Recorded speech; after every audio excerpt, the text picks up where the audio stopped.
Everyone. So yeah, I just decided to go live. What the heck? Never done this before, but it should be entertaining at the very least. So yeah, let me just continue with this presentation from where I left off. It'll save me from having to do this and then retype it and then, edit it. I ended off with some of the descriptions of mutawatir and of course the mashur hadith. Now let's look at ahad hadith. Ahad hadith in the science of tradition are traditions from a relatively small number of transmitters, 1 to 2, not enough to make them mutawatir. In at least one point in the chain, it is narrated by less than 3 people. Now, 2 narrators are sometimes called an aziz narration. Now also, these ahad hadith are not used for judging what is fard or what is haram in matters of belief. Haram obviously is what is legal and what is illegal, right? So fard means what is obligation, what is obligatory. So fard al-ain means a personal obligation. Fard kifaya means an obligation that falls upon the ummah, the Muslim community. So fard al-ain, for instance, is that you have to do the 5 daily prayers. This is something that you are compelled to do because it is your responsibility as a Muslim. But something like jihad, this is fard kifaya.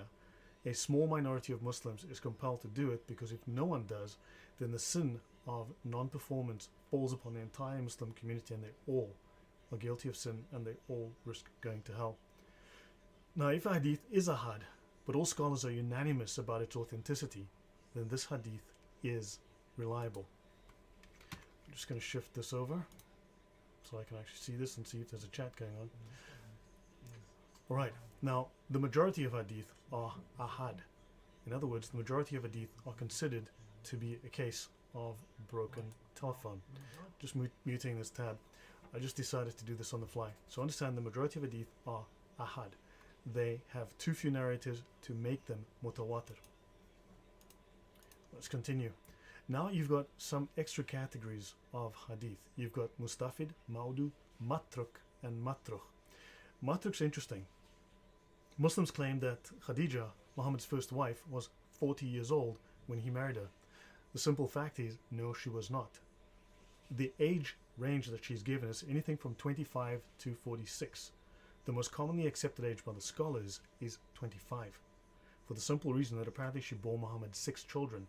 So how in a 6th, 7th century desert environment does a 40-year-old woman have 6 children? She'd be 50 when she's having children. This is not, even today, medically, this is not something that we expect to happen. So the hadith or the narrations that describe the age of Khadija, these are considered matruk, in other words, rejected. They are rejected by the scholars. Now, mustafid, in the science of hadith tradition, treated as an intermediate class between ahad and mashur. Maudu is fictitious, the worst type of hadith. Right, this is where someone simply fabricated a hadith. Matruk is rejected in hadith. It's a tradition from a single transmitter who is suspected of falsehood or is openly wicked or is guilty of much carelessness or frequent wrong notions. I didn't write that, I'm just saying what the book says. Matruk is a rejected tradition held by some to be synonymous with the tradition that is matruk, by others to be a separate class of traditions less acceptable than da'if but not as bad as maudu. Maudu, of course, and these are different spellings, I left those in deliberately to see how these things change, but maudu hadith are fictitious. Da'if is weak, we'll get to that a little later. Now, hadith chains. When looked at individually, some chains may be considered weak. A narrator can be trustworthy, but he has a weak memory. Multiple chains can corroborate each other, reducing risk of reliability. So let's continue. Just let me know in the comments, if in the chat, if you guys can hear me, because that'll be interesting that everything's coming through as it should. So now understand that hadith can abrogate hadith. It is very possible for hadith to abrogate hadith, and hadith also abrogate the Quran. Now, you might know this guy over here, very familiar guy. He's known as Yasir Qadi, and he's the guy that recently admitted there were holes in the narrative. And due to him, we now have discovered people who've made holes in the Quran. Now, this is his book, An Introduction to the Sciences of the Quran by Abu Ammar Yasir Qadi. So this man is highly qualified to speak on the issue. Of course, when he disagrees with the YouTube comment is suddenly he's not a real Muslim, right? So anyway, now let's step forward. Now, in his book, we find these revelations. Allah has the right to abrogate any command that originated from him, either in the Quran or through the tongue of his prophet. So in other words, the Hadith, which record the sayings and the actions of the prophet Muhammad, these are able to abrogate the Quran. So understand, the Quran can be superseded, countermanded by Hadith. Let's go on. He tells us there are 4 logical scenarios. Nask or nasik is abrogating. So in other words, there are 4 logical scenarios of abrogation with regards to the sources of nasik and mansuk. Nasik, the abrogating and the abrogated. What was erased, what is no longer, and what replaced it, the nasik. Right? So the Quran is able to abrogate the Quran. So newer verses of the Quran can abrogate previous verses. The Quran can abrogate the Sunnah. So obviously the Quran can abrogate something that's part of the oral tradition of Muhammad, but of course the Sunnah can abrogate the Quran. And notice it says here, a mutawatir hadith can abrogate the Quran. This man has a PhD in Islamic studies. I assume he knows what he's talking about. And the Sunnah can abrogate the Sunnah, so hadith can abrogate hadith. Bear this in mind, there's been a lot of debate and discussion around it, but this is not the only source where I found this, but hadith are able to cancel the Quran. Understand? Which means that hadith often are far superior to what is said in the Quran. The Quran, when they throw that at you, that's just, it could be garbage. Now, understand that abrogation, according to the scholars of Islam, fixed Muhammad's errors. Okay? Abrogation is apparently not Allah changing his mind. Abrogation is designed to fix the errors that Muhammad made in the Quran. So let's read through this man here. Imam Abu Hamid al-Ghazali, considered the most eminent Muslim thinker, scholar, practitioner, mystic and philosopher of Islam. This is the most highly regarded scholar of Islam after Muhammad himself. He's unanimously accepted as the 5th century Hijri Mujaddid, or centennial renovator of religion. His works were so highly acclaimed by his contemporaries that he is the only Muslim to be called the Hujjat al-Islam, Islam's foremost authority, the proof of Islam. And we are busy speaking of the proofs of Islam. This man is considered the proof of Islam. His arguments were so decisive, and that's his most known name, so that's his title. Remember, there are 28 or so Sheikh al-Islam. These are main scholars of Islam. They're 28 through the last 1400 years. This man stands above them. He's a mujaddid, a renewer of the faith. According to the prophetic hadith, one appears once every century to restore the faith of the ummah, the Islamic community. Al-Ghazali, in his works blah blah blah, the incoherence of the philosophers and the criterion of action and the alchemy of happiness, rejected and refuted, supposedly, the philosophy of Ibn Sina and demonstrated that Aristotelian ethics and logic is incompatible with Islamic ethics and reasoning. Understand, we're dealing with a different worldview. They reject Aristotelian logic. They reject Christian and Aristotelian ethics. This is not the same morality that we are familiar with. This is not the same thinking. They don't believe that what we think is logic is logical. Understand? Different culture, different thinking. We are on 2 different worldviews here. He wrote the most read Islamic spiritual work after the Quran, the Ihya Ulum al-Din. Now that's an interesting read. I mentioned some of that in one of my previous show with Thaddeus about the escalation of violence in Sharia, which explains, in that book, it explains how and why the Islamic apologists have all been melting down. Now let's understand it. Al-Ghazali's words that the prophets are not immune to errors in judgments. Abu Hamid al-Ghazali wrote in his, whatever that is, translated into English by blah blah blah under the name Deliverance from Error, said, the prophets and religious leaders referred men to exercise of personal judgment, and necessarily so, despite their knowledge that men might make mistakes. The Apostle of God even said, and that's the Apostle of Allah, of course, I judge by externals, but Allah undertakes to judge the hearts of men. This means I judge according to the most probable opinion resulting from witness statements. but they may err about the matter, they may be wrong. The prophets had no way to be safe from error in such cases involving personal judgments. How then can anyone else aspire to such safety?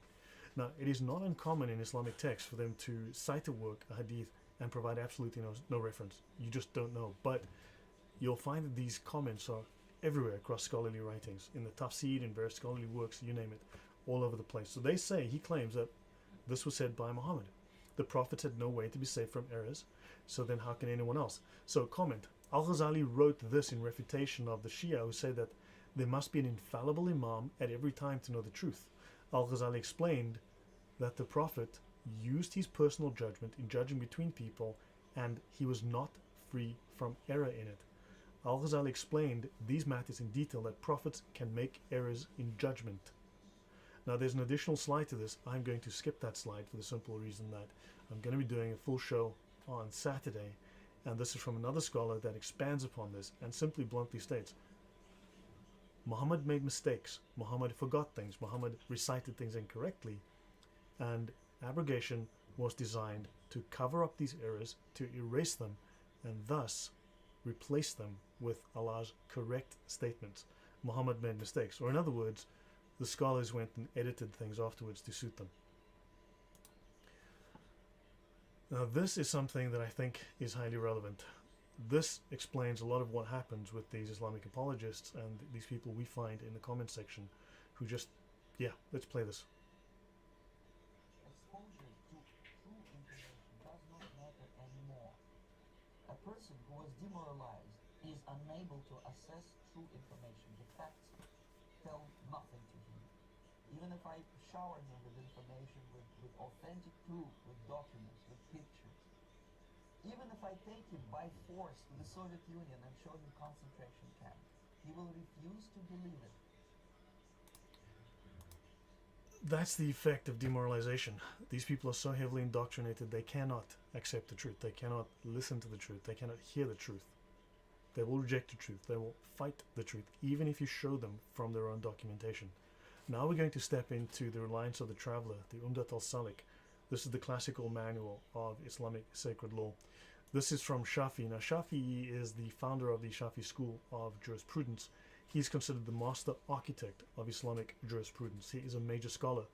What's interesting is, yesterday I spoke with a Muslim who threw him under the bus. Of course, when they start doing that, you know that you are getting too close to something they don't want you to know about. So, weak hadith are used in the Sharia on a consistent basis. You'll find it all over the Sharia. They constantly use weak hadith. Now we are effectively told by Islamic apologists that weak hadith are not even weak. They effectively are false. They're effectively invalid. This is absolutely not the case, not according to Islamic scholars. Seeking knowledge is an obligation upon every Muslim.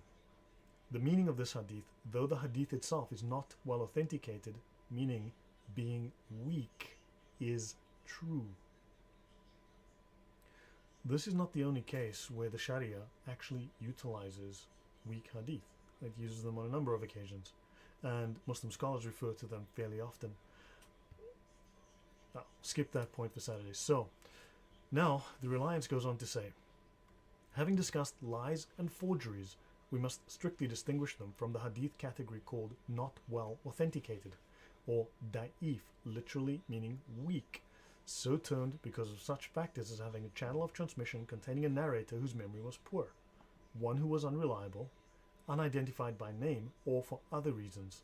Such hadiths legally differ from forgeries in the permissibility of ascribing them to the Prophet.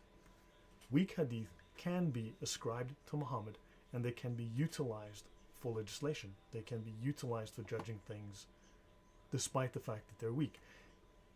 Interestingly, these Islamic apologists need to explain if these things are weak, are invalid, are effectively false, as they constantly tell us, why are they still in the canon? Why are they still? Why weren't those books taken outside and burned? If Islam is about truth, then why are you holding on to things that are incredibly unreliable or totally false, as they constantly tell us? So no, that's not the case. Weak hadith can be legally. Now notice, I've been saying these jurists, these major scholars of Islam, are not priests. They are lawyers. Lawyers, not priests. These hadiths can be legally ascribed. Not religiously, legally. Right. Section W48 of the Reliance, weak hadiths.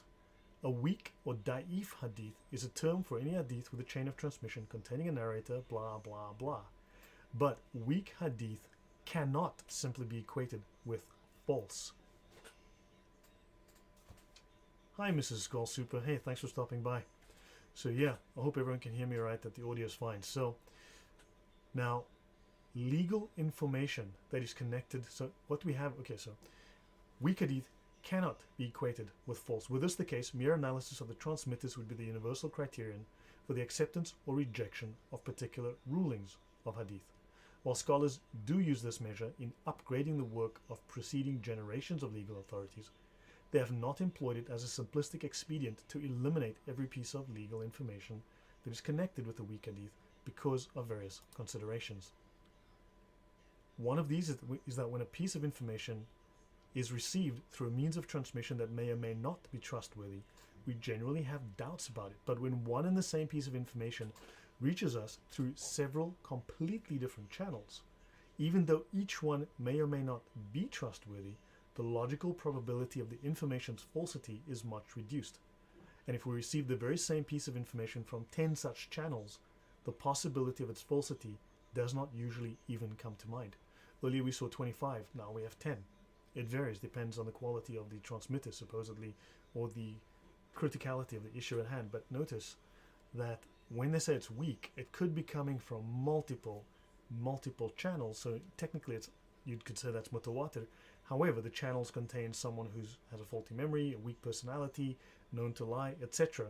So these factors are balanced out, and that potentially mutawatir hadith is not considered weak. It is not considered false, because it is amplified by multiple different channels, multiple different people.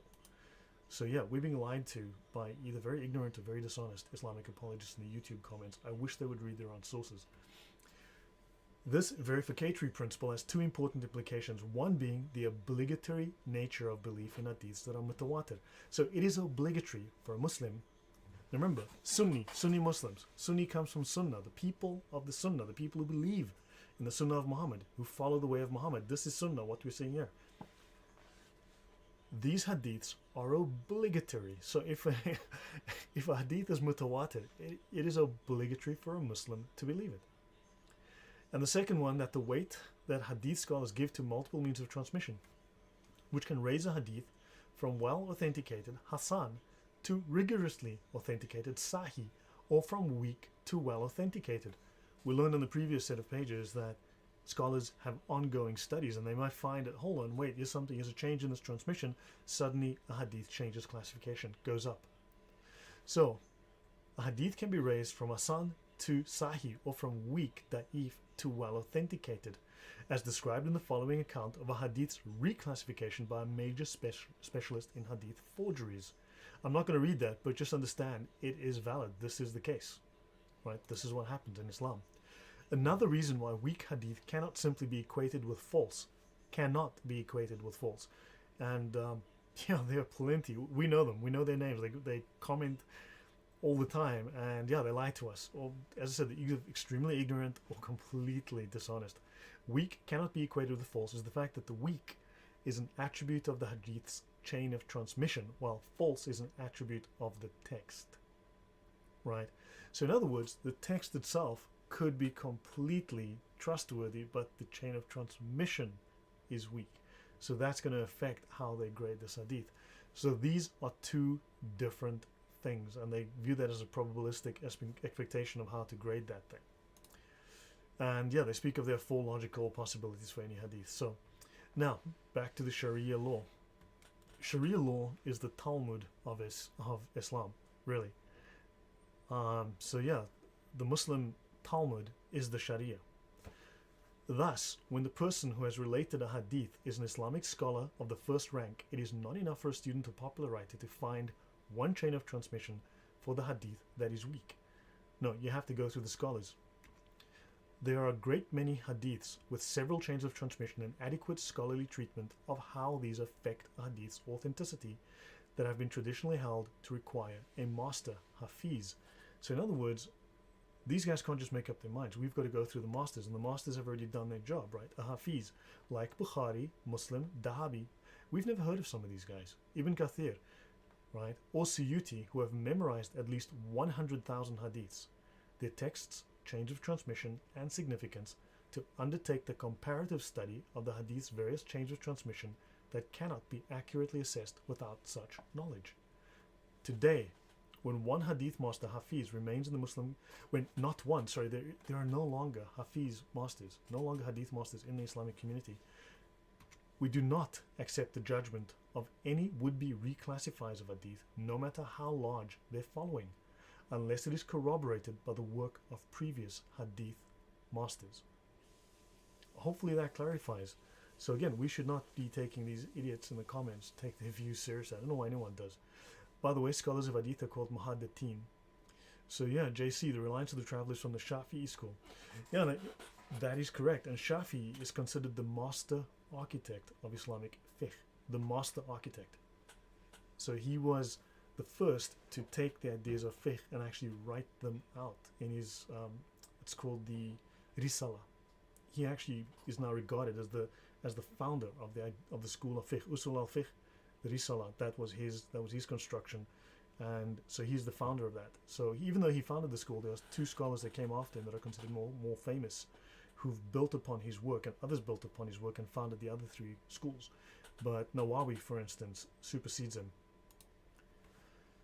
So the tafsir of hadith, or hafiz of hadith. So hafiz was a term used for scholars of hadith, specifically one who had committed 100,000 hadiths to memory. Now we're talking about the tafsir Sahih Bukhari, the Fath al-Bari.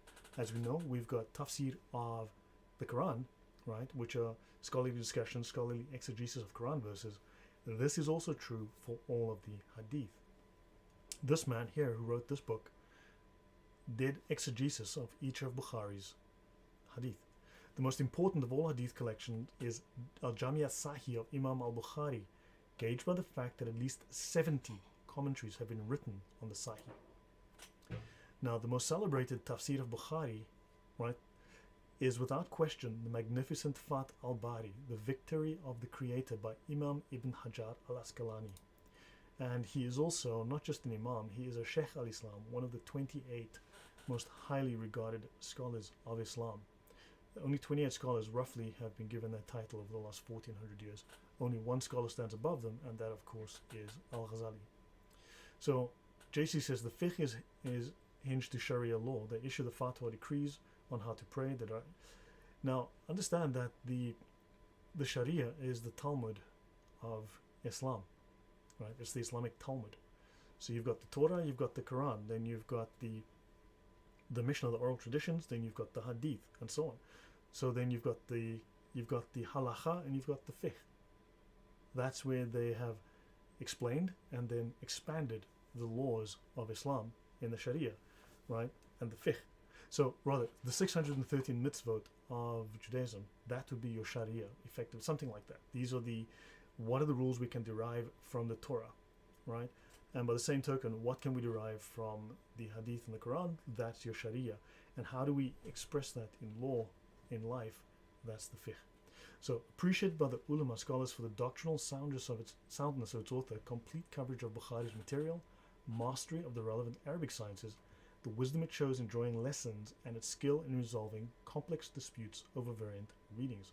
So this man was highly regarded. This is his book here, Tafsir Sahih Bukhari. Remember I said in the beginning, this was compiled, this translation was done by Al-Azhar University and Medina Munawwara, which are the two highest regarded. These are the two most important Islamic universities and seminaries in the world. A couple of words on Bukhari, so we have a few more slides to go. And Al-Bukhari is said to have questioned more than 1,000 scholars of hadith who lived in places as far apart as Nishapur, Hijaz, Egypt, and Iraq. He used to seek aid in prayer before recording an hadith and weighed every word he wrote with scrupulous accuracy. I'm just putting this for some biographical background. So he devoted more than a quarter of his life to the compilation of his Sahih, generally considered by Muslims as an authority second only to the Quran. Al-Bukhari's notion to compile the Sahih owed its origin to a casual remark from Ishaq ibn Rahawayh, who said that he wished that a hadith scholar would compile a short but comprehensive book containing the genuine ahadith only, A hadith is plural of hadith. So he sifted through all the hadith known to him, tested their genuineness according to canons of criticism that he personally developed. He selected 7,275 out of 600,000 hadith and arranged them according to their subject matter under separate headings, most of which are taken from the Quran and in some cases from the hadith themselves. So Bukhari, however, nowhere mentions what canons of criticism he applied to the traditions to test their genuineness, nor does he tell us why he compiled the book the way he did. So his is the most famous, the most respected, the soundest of these collections, which are considered the proofs of Islam, the proofs of Muhammad's prophethood. But people don't really know what he did, how he did it, etc. So many later scholars try to infer from the text itself. Hazmi and others in their commentaries, and many other writers on these scientists, including Ibn Salah, they try to deduce al-Bukhari's principles from the material he presented. Now, he chose hadith that were handed down from the Prophet on the authority of a well-known companion via a continuous chain of narrators according to his records, research, and knowledge. And these were hadith that had been unanimously accepted by honest and trustworthy scholars as men and women of integrity, possessed of a retentive memory and firm faith, and accepted on condition that their narrations were not contrary to what was related. A hadith from other reliable authorities free from defects. So he would take hadith from other authorities as well, as long as they were considered free from defects. I think if you look at these kinds of conditions that he set here, these criteria that he set, these could well be subjective. I mean, really, how does one know? So al-Bukhari concludes in his work the narrations of these narrators when they explicitly state that they had received the hadith. He includes in his work the narrations of these narrators when they explicitly state that they had received the hadith from their own authorities. How do you know it's right? We don't. In their statement in this regard, so if their statement was ambiguous, he took care that they had demonstrably met their teachers and were not given to careless statements. Now on to Asqalani. Last 2 or 3 slides. From the above principles, which Imam Bukhari took as his guide in choosing his materials, his caution is evident. Now these are the arguments taken straight out of the book that I just showed you earlier. So I'm just quoting passages out of the book. Al-Bukhari's purpose was not only to collect what he considered to be sound hadith, but to impress the contents on the minds of his readers, and to show them what doctrinal and legal inferences could be drawn from them. So understand that we're creating doctrine. We know very little about Islamic doctrine. There are doctrines that describe things. So this is something that I'm trying to bring to light so that people can understand the structure of Islam and Islamic thinking and law. He divided his work into more than 100 books, which he subdivided into 3,450 chapters. Every chapter has a heading that serves as a key to the contents of the various traditions which it includes. Now, apparently at the age of 12, he was competent enough to lead the prayers in the holy city, where he spent much time studying in this house of Kharubi, called the Bayt al-Aina, whose windows apparently looked directly upon the black stone. In Cairo, he wrote some of his most thorough and beneficial books ever added to the Library of Islamic Civilization. So, yeah, blah, blah, blah. He died in 852. His funeral was attended by 50,000 people, we are told, including the Sultan and the Caliph, and apparently even the Christians grieved. We considered him a great scholar, whatever. Now, we want to clarify some vocabulary. The Sheikh al-Islam is an honorific title for outstanding scholars of the Islamic sciences, given to jurists whose fatwas were particularly influential. I just need to scroll down here so I can see what the comments are. Right. And was in the classical era reserved for ulama and mystics. Now, as I said, 28 scholars or so have received this title. Ulama means scholar, right? Literally the learned ones. And these people are considered the guardians, the transmitters, and the interpreters of religious knowledge in Islam, including Islamic doctrine and law. And very little has been discussed on the internet about Islamic doctrine, at least in an easily absorbed format, which I'm trying to change. Now, notes about the translation, last 2 slides. They talk about the methodology of the translators. JC says Bukhari weeded out thousands of hadiths to 4,000 or 5,000. Yeah, I gave the number a little earlier. And Muslims can't really overcheck what Bukhari filtered. It's basically Bukhari's collection correct. So the translation of hadith from 1 to 30 of Fath al-Bari was done by students of knowledge studying in both Medina and Al-Azhar. This is the methodology they employed in translating the hadith from Fath al-Bari. we will be translating the meaning of the explanation rather than translating the explanation verbatim. So they're doing a retranslation and they're giving a paraphrase, effectively. Hey, Gospel Age, how you doing? Right, so we will be translating the meaning of the explanation rather than translating the explanation verbatim. We will exclude anything that we deem irrelevant for the English reader. And beginner level student of knowledge, such as in-depth discussion of language-related issues or issues surrounding the narrators. Any narrations that Ibn Hajar himself classifies as weak will be removed from the translation. And here we're on to the final 2 slides. Now, removing weak hadith from the work was not the example of the scholars, otherwise Imam Ibn Hajar would not have included them himself in Fath al-Bari as sources to take knowledge from. What they're saying is weak hadith, removing those from their works, is not the example of the scholars. The scholars use weak hadith, else they would have done so themselves, and they say that these are sources to take knowledge from. Weak hadith are used to support opinions because a weak hadith containing the words of the Prophet is preferred over pure opinion and personal judgment. Read that again when you have a moment. So weak hadith are preferred over pure opinion and personal judgment, especially when they contain the words of Muhammad. This is the example set by all the scholars, including Imam Bukhari, who used them deliberately in his work Al-Adab al-Mufrad. The Sahih of Imam Bukhari is a collection of the Sahih only, specifically, not a collection of the only hadith that scholars use.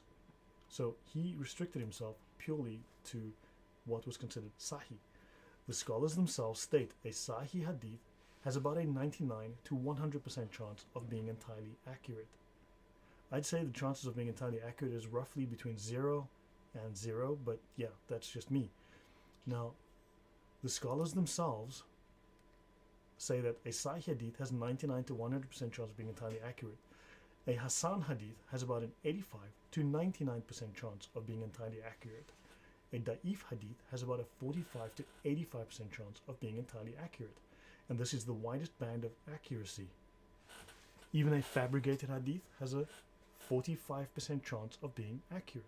Since the grading it was given, and this is very, very important to understand, the grading it was given may have been wrong, or the fabricator may have spoken the truth in this instance.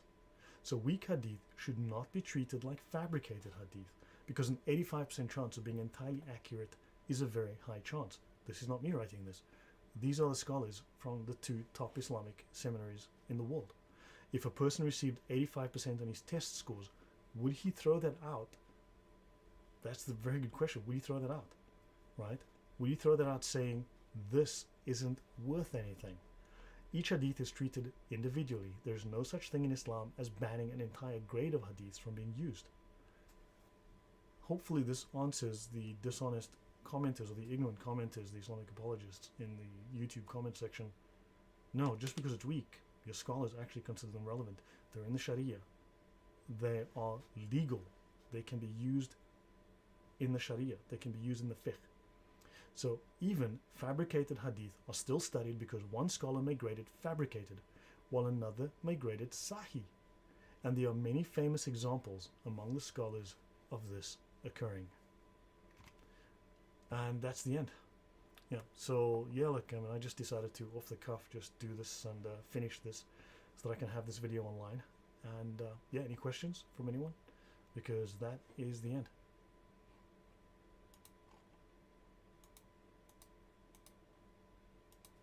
And yeah, and thanks all for watching. I do appreciate the support and the discussion.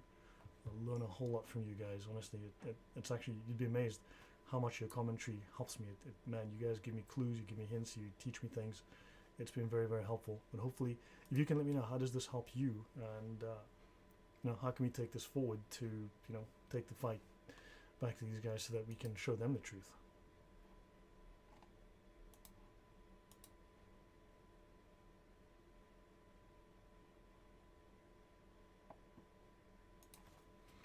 Yeah, JC, you're welcome. I'm just gonna, yeah.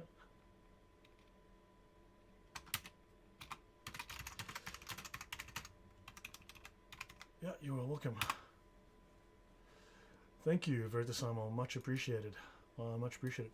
How do you guys use this information? I mean, how do you apply it? Because I was really tired of seeing all the lies in the comment section. I want to be able to speak to these guys and tell them, look, these are the facts of Islam.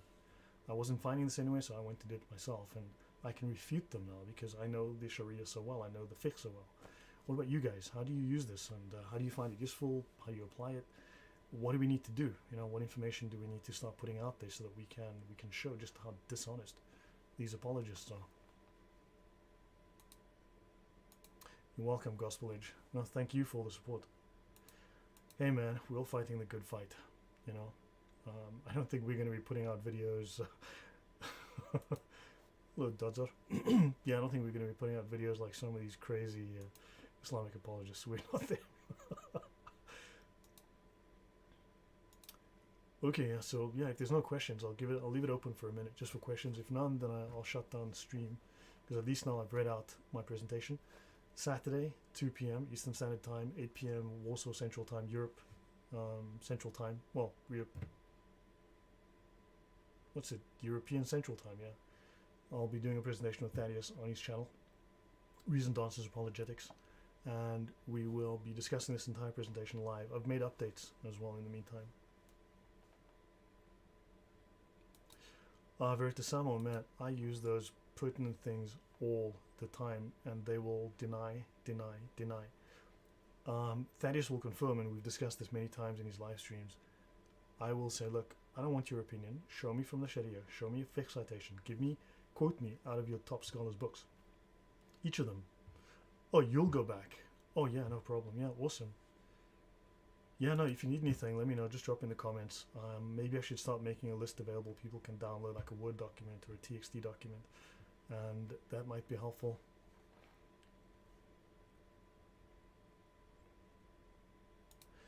That is true. Yeah, no, JC, that's correct. Yeah, no, we have to start. We are the scholars now. I tell Muslims that we are the scholars now.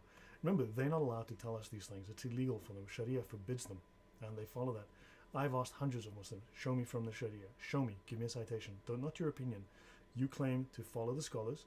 You've got your 4 schools of fiqh. Which one do you belong to? You tell me, I'll tell you what the Sharia manuals and the fiqh manuals for your school are. And then you quote me out of those books. They won't do it. They absolutely flat will not do it. Correct. And the thing is, they can't talk about Sharia. It is kryptonite to them, but it's not allowed. They'd be revealing the secrets and the weaknesses of the Muslims, which is treason under the Sharia, and they're not allowed to reveal anything of Islamic law to anyone who's not trying to convert. We are doing this for what they would consider an incorrect purpose, for what they would consider to harm Islam, so they can't. They're not allowed to. But yeah, make them stick to the facts. Don't let them run the show. Don't let them dictate the terms. We dictate the terms. I will quote things and they'll say, no, that's wrong. I'll say, okay, show me from the Sharia, your own schools, how I'm wrong. They can't do it. They absolutely can't do it. So yeah, in this case, I think this is a fight that we are easily going to win.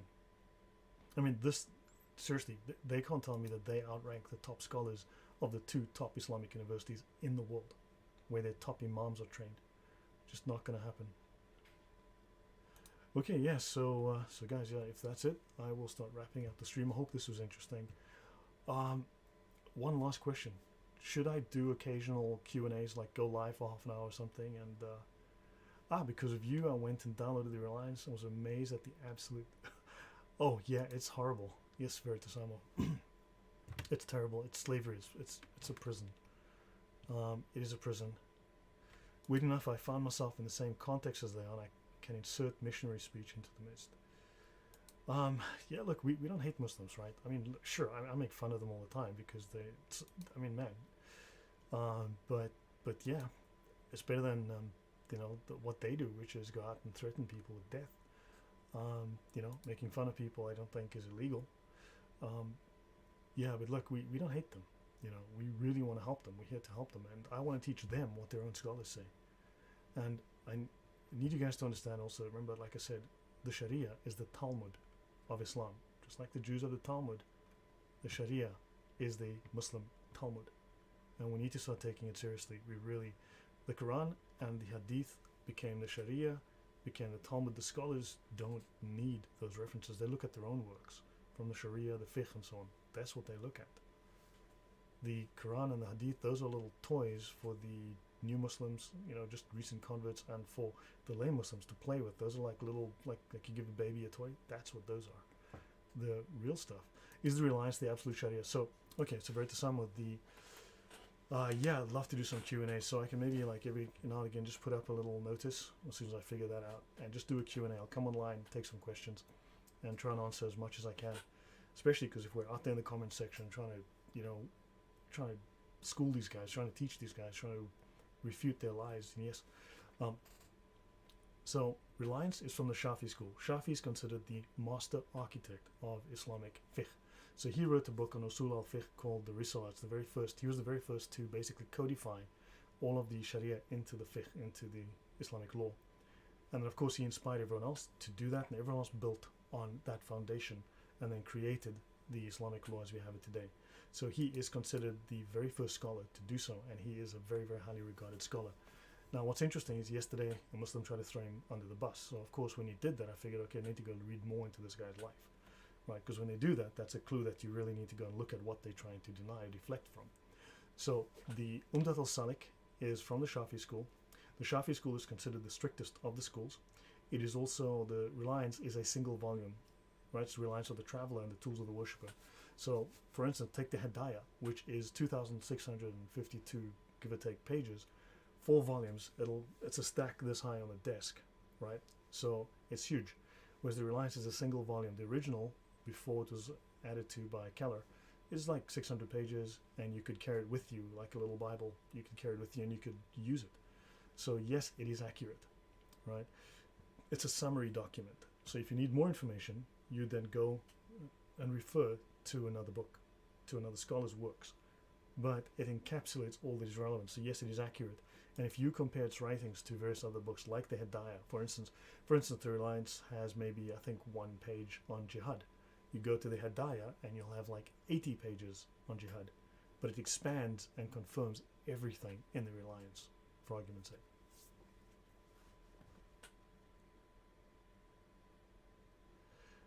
We can't catch them off guard as long as they don't expect us to know this stuff, but they've become complacent. They've failed to educate themselves because we didn't understand, but the fact is now we are learning, we are educating ourselves, we've gotten used to their tricks, we understand their tricks, and the thing is we're not lying, we're just using their own scholarly works right back at them, and they have no answer for this, and all they can do is deny, lie. It's really sad, it's really pathetic. However, we're also showing other people, right? So yeah, so there's lots to read. You have no idea how many books they have. Oh my gosh, it's crazy. It's crazy. I've got a collection of now like something like 1,000 of these books. It's across, man, the amount of cross-referencing is insane. So yeah, if there's no more questions, but yeah, I'd like to do some Q&As now again, so and I can take questions from people and help them and understand what's what. Yeah, but hopefully on Saturday you guys will be in the live stream with Thaddeus on his channel, Reasoned Answers. See you there, 8 p.m. my time in Europe, in Warsaw, and that should be 7 p.m. UK time, and it's 2 p.m. Eastern Standard Time. That's the right coast of America. Okay, yeah, sweet. I've got more than just Cliff Notes, dude. I have a huge database. Everything you ever wanted to know about Islam, on every topic of Islam, but were afraid to ask, I can drown you in documentation. I've extracted everything of relevance. So if a Muslim gives me a hard time on jihad, I have something like 3,000 or 4,000 authoritative citations. So when he runs out of nonsense on stupid quote number 5, I've got 3,995 or more of these to go from their top scholars. I can bury them in their own nonsense.